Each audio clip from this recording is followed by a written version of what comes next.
नमस्कार दोस्तों। अगर आपकी कुंडली में भी शुक्र कमजोर है तो आप मानकर चलिए कितना भी प्रयास कर लेना सफलता आपको नहीं मिलेगी। जी हाँ मित्रों, मैं सच कह रहा हूं। अगर कुंडली में शुक्र कमजोर हो जाता है तो व्यक्ति को सफलता नहीं मिलती है। आप देखिएगा कम से कम 50% लोग जो सफलता के पीछे भागते हैं, मतलब दिन रात वो मेहनत करते हैं, गधों की तरह मेहनत करते हैं। मैं कुछ ऐसे शब्दों का प्रयोग करूंगा जो आपको चुभ सकते हैं। एक किसान को आप देखिएगा दिन रात मेहनत करता है, दिन रात मेहनत करता है और उससे अधिक मेहनत कोई नहीं करता है। और एक साहूकार को देखिएगा, एक बनिया को देखिएगा आप, वो मेहनत करता है क्या? नहीं करता है। क्या कारण है कि एक किसान को जो है अपने जितना भी अनाज उगाता है उस अनाज के भी उसे दाम पूरे नहीं मिल पाते। और एक साहूकार, एक बनिया को देखिएगा, उसी अनाज से वो करोड़ों का मालिक बन जाता है ना? कुछ अंतर होगा ना, तभी तो ये चीजें बनती हैं। कुंडली में शुक्र ग्रह आपको धन संपदा का कारक माना गया है। प्रॉपर तरीके से कुंडली का आप सेकंड हाउस ले लीजिएगा, कुंडली का आप 11th हाउस ले लीजिएगा। अगर ये पीड़ित है आपका तो निश्चित तौर से आप कितनी भी मेहनत कर लीजिएगा आपको सफलता नहीं मिलेगी। आप आए दिन काम बदलते रहेंगे। शुक्र आपके वैवाहिक जीवन का भी कारक है। आपको वैवाहिक जीवन में सफलता नहीं मिलेगी। आपके पति पत्नी के संबंध इतने बिखर जाएंगे, बच्चों के साथ में संबंध इतने बिखर जाएंगे कि आप उन्हें समेटते समेटते ही जीवन निकल जाएगा। अगर आपने बच्चों को मनाया तो आपकी पत्नी रूठ जाएगी। यह शुक्र का कारण है। और आप देखिएगा जो लोग बड़े ही अच्छे परिवार से होते हों या उनके घर में धन आय के स्रोत अधिक होते हैं, फैमिली मेंटेन रहती है, परिवार में खुशियां रहती हैं। कभी आपने गौर किया है कि इनका और हमारा जो है टेवा में क्या अंतर है? हमारी और इनकी कुंडली में क्या है? राकेश नाम के बहुत से लोग होंगे, सुरेश नाम के बहुत से लोग होंगे, मेरा नाम राजू है तो मेरे नाम के भी बहुत से लोग होंगे। तो नाम तो एक अलग चीज है, लेकिन जो अगर आपका जन्म समय है, जन्म नक्षत्र है, जन्म तारीख है, जन्म स्थान है, उस स्थान में शुक्र का ट्रांजेक्ट होना, उस शुक्र कहां बैठे हैं उसका महत्व होना बेहद ही अनिवार्य है। आप अपना लगन चार्ट निकालिएगा। लगन चार्ट निकालने के लिए कुछ नहीं, आजकल तो आप जो है गूगल पर जाएंगे और अपना सॉफ्टवेयर निकालेंगे, अपना मन चाहा जो आपको अच्छा लगता है सॉफ्टवेयर निकालिएगा और उसमें आप अपनी डेट ऑफ बर्थ डालिएगा। जो भी आपकी डेट ऑफ बर्थ है उसे डालिएगा। उसके साथ में आप अपना जन्म समय, सुबह शाम दोपहर कब है, उसे भी इंक्लूड करिएगा।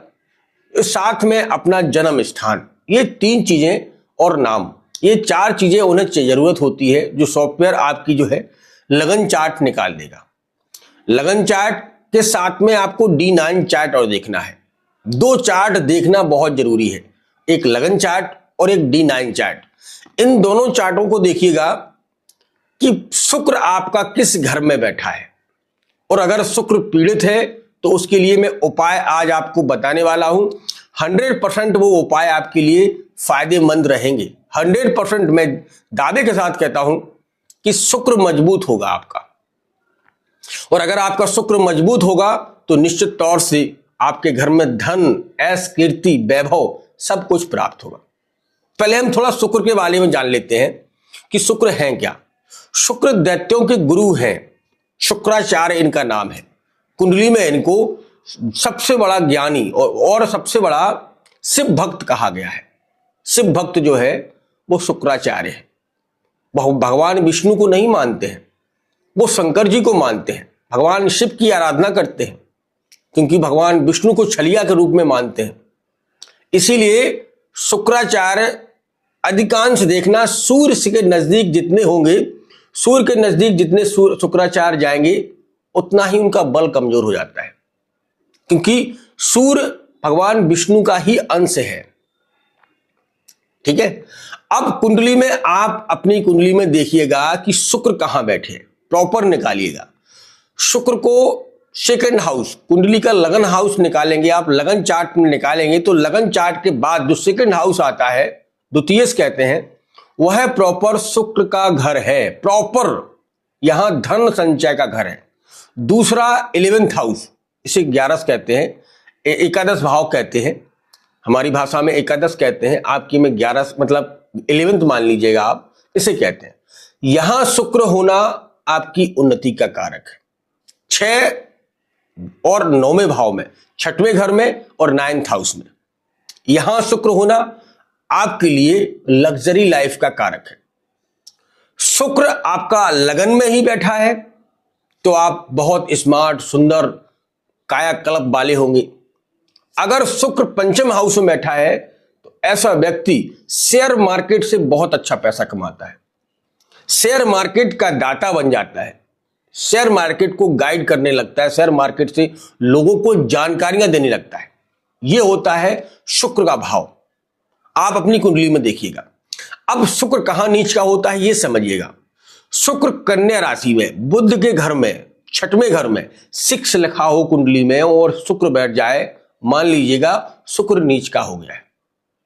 आपको कभी भी वैवाहिक जीवन का सुख प्राप्त नहीं होगा। आज नहीं, उम्र जब आएगी, शुक्र की महादशा आएगी या शुक्र अंतरदशा में आएंगे, शुक्र प्रत्यंत दिशा में आएंगे, आपको पत्नी का सुख नहीं मिलेगा, पत्नी के सुख से वंचित रहेंगे, या प्रेम या प्रेमिका के सुख से वंचित रहेंगे, या पति के सुख से वंचित रहेंगे। मैं दोनों की बात कर रहा हूं, चाहे आप लड़का हो या लड़की हो, उससे वंचित रहेंगे। शुक्र आपके धन का संचय करवाएगा, अनेकों अनेकों जो ऐसे खर्च करवाएगा जिनकी आपने कभी कल्पना नहीं की होगी। शुक्र अगर नीच का बैठा है कुंडली में, मानसिक दबाव रहेगा, आपको एक बार कोर्ट कचहरी तक ले जाएगा। यह शुक्र है नीच का, कोर्ट कचहरी के मामले में घसीटेगा ही घसीटेगा, आपके चरित्र पर भी दाग लगाएगा, आपको जुआ सट्टा लॉटरी शेयर मार्केट से इतना बड़ा नुकसान दे जाएगा कि आप उस नुकसान को संभाल नहीं पाएंगे। यह शुक्र नीच का होता है। अरे यहीं अगर शुक्र उच्च का बैठा हो, मीन राशि में 12वें घर में, कुंडली में 12th लिखा हो, कहीं पर भी 12वें घर में आपका 12th लिखा हो, वहां शुक्र बैठ जाए, इसे उच्च का कहते हैं। इसे उच्च का इसलिए कहते हैं कि यहां आपको मेहनत नहीं करनी पड़ती है। जैसे आपने, मैंने उदाहरण दिया है, एक किसान पूरी साल मेहनत करता है, पूरी साल, मतलब ना सर्दी देखे ना गर्मी देखे ना बरसात के मौसम में दिन रात मेहनत करता है। और वही साहूकार जो कुछ नहीं करता है, सुबह स्नान ध्यान करके पूजा पाठ करके अपनी गुल्लक के सामने बैठ जाता है और शाम को 5,000 10,000 रुपए ले जाता है। अब बताइए, उससे कुछ नहीं, अपने मतलब अपने जो क्रियाएं हैं उनको करके बढ़िया नहाया धोया, इत्र लगाया, सेंट लगाई और आकर अपने जो है जहां पर उसकी गद्दी है वहां पर आकर बैठ गया और वो 5,000 रुपए बिना लागत के ले जाता है। अब लागत कई प्रकार से भी होती है, कई लोग साहूकारी के काम जानते ही हैं आप, या बनिया को देखिए आप, जो बिना लागत के ले जाता है। तो कमी कहां रही? कमी यहां रही कि शुक्र उनका कमजोर है। अब शुक्र एक्टिव कैसे होता है? शुक्र कभी भी गंदगी को पसंद नहीं करता है। कुंडली में अगर शुक्र आपका उच्च का भी है और अगर आप गंदे तरीके से रह रहे हैं, गंदे का मतलब है आपने कम से कम सुबह शाम एक समय तो फ्रेश होना है, आप वो भी नहीं हो रहे, आपके गंदे बाल हैं, आपने दाढ़ी बना रखी नहीं बना रखी है, खूब बड़ी बड़ी दाढ़ी हो गई, आपके नाखून बड़े बड़े हो गए, आपके बॉडी से स्मेल आ रही है, बहुत गंदी बदबू आ रही है, लोग आपके पास बैठना पसंद नहीं कर रहे, मानिएगा कि श्रीमान आपका जो है शुक्र डीएक्टिवेट हो गया है। अब आप प्रयास करिएगा, आपका शुक्र एक्टिव नहीं रहेगा। वही बनिया को देखिएगा, साहूकार को देखिएगा, सुबह स्नान ध्यान करेगा, बढ़िया भगवान के सामने जो है मंत्र जाप करिएगा और सुबह बिल्कुल स्वच्छ वस्त्र, साफ सुथरे वस्त्र पहनकर अपनी गद्दी पर जहां बैठता है 10 बार तो वो जो है 10 बार तो अपने गद्दी के चरण स्पर्श करेगा, वहां अगरबत्ती लगाएगा, पूजा करेगा, सब प्रकार से वो शुक्र एक्टिव करके चलता है। यही शुक्र का नियम है। अब जिन लोगों की कुंडली में बिल्कुल भी कमजोर है, डिग्री में नहीं है, अब डिग्री का भी खेल है यहां पर, ठीक है। अगर आपका शुक्र डिग्री में भी नहीं है तो आपको क्या करना चाहिए? देखिए, मैं आपको कुछ छोटे छोटे उपाय बता रहा हूं, इन्हें आप हर व्यक्ति कर सकता है। शुक्र को एक्टिव करने के लिए गुलाब जल केवड़ा और गंगा जल ये आसपास आपके मिल जाएंगे।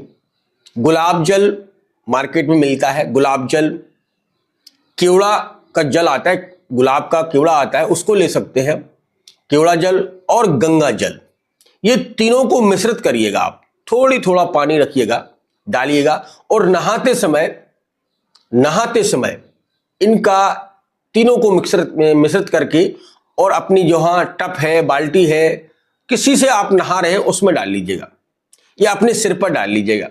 नहाते समय आपका शुक्र एक्टिव होने लगेगा। अब एक दिन करें या 2 दिन करें, यह भी सवाल आता है। आपको लगातार 41 दिन इसे कंटिन्यूअस करना है और शुक्रवार के दिन, अधिकांश शुक्रवार के दिन आपको वैभव लक्ष्मी का व्रत करना है, लक्ष्मी को आगमन करना है। आप शंकर जी के पास जा रहे हैं, आप भगवान विष्णु के पास जा रहे हैं। अरे जो लक्ष्मी देने वाली है, आप गुजरातियों को देखिएगा, गुजराती जो होते हैं अधिकांश उनके पास लक्ष्मी रहती है। वो क्या करते हैं, वो अधिकांश जो है आने वाले त्योहारों में गणपति बप्पा मोरिया, गणेश जी की पूजा करते हैं, लक्ष्मी जी के हर एक व्रत करते हैं। वो जानते हैं कि जो है धन आने का कौन सा भगवान हमें एक्टिव करना है। हम शंकर जी की सेवा करते हैं, बहुत अच्छी बात, करना चाहिए, देने वाले वो भी हैं, लेकिन सही रूप से अगर कोई धन देने वाला है तो वो लक्ष्मी जी और गणेश, गणपति बप्पा है। ये ग्रह है आपको लक्ष्मी देने वाले, धन ऐश कीर्ति प्रदान करने वाले, यही ग्रह है। इनकी सेवा करिएगा आप। शुक्रवार के दिन भगवान विष्णु और मां लक्ष्मी की सेवा करिएगा, सफेद चीजों का दान करिएगा, सफेद वस्त्र पहनिएगा। उस दिन तो आपको बिल्कुल साफ सुथरा होकर रहना है, मंदिर जाना ही जाना है। आपके पूरे बदन से, आपकी बॉडी से जो है महक आनी चाहिए, खुशबू आनी चाहिए, लोगों को लगे कि हाँ इत्र लगाया है, खुशबू रहेगी, निश्चित आपका जो है शुक्र एक्टिव होकर चलेगा और आपको बहुत अच्छे रिजल्ट देगा। ये आप 41 दिन करके देखिएगा, अगर बदलाव ना आए तो मैं यहीं, आप यहीं, आप जो भी मुझे कहना चाहते हैं कह सकते हैं। जी हाँ मित्रों, मैं सच्चाई के साथ रखता हूं, सच्चाई आपके सामने रखने की कोशिश करता हूं, फिर आपकी मर्जी, आपको माने या ना माने वो आपकी मर्जी। ये आप करके देखिएगा, निश्चित तौर से आपके दिन बदल जाएंगे, आपकी परिस्थितियां बदल जाएंगी, आपके घर में धन आएगा शुक्र को एक्टिव करने से। ये चीजें आप करिएगा, निश्चित तौर से लाभ मिलेगा। हाँ दोस्तों, अगर आप अपनी कुंडली का एनालिसिस करवाना चाहते हैं, दिखवाना चाहते हैं, क्योंकि कुंडली में शुक्र का देखना बहुत जरूरी है, तो आप दिए गए मेरे व्हाट्सएप नंबर पर मुझसे संपर्क कर सकते हैं, मुझे व्हाट्सएप कर सकते हैं, कॉल मत करिएगा, बहुत सारी आप लोगों की कॉलें आती हैं, मैं परेशान रहता हूं। तो आप मुझे जो है व्हाट्सएप पर मैसेज करिएगा, अपने बारे में जानने की कोशिश करिएगा। हाँ, पैसा लगता है, निश्चित लगता है, मेरी एक चार्ज है, मैं एक फीस लेता हूं आपकी कुंडली देखने का, क्योंकि हर एक कुंडली का देखने का समय लगता है, तो चार्ज है, बिल्कुल है, चार्ज लगता है। मैं आपको पहले ही अवगत करवा दूं, मैं कुंडली देखने का एक चार्ज लेता हूं। अगर आपको इच्छा है तो आप बिल्कुल भी मुझे जो है आप अपनी कुंडली जन्मांक भेज सकते हैं और अपनी कुंडली का एनालिसिस करवा सकते हैं, फिर मैं आपको बताऊंगा कि करना क्या है। दोस्तों, उम्मीद है कि यह जानकारी आप सभी को पसंद आई होगी। अगर आई है तो दूसरों के साथ में भी शेयर करें, दूसरों को भी मालूम चले। और अगर आप चैनल पर पहली बार आए हैं तो चैनल को लाइक, सब्सक्राइब और बेल आइकन को ऑन कर दें, जिससे आने वाली वीडियो आपको सबसे पहले प्राप्त हो।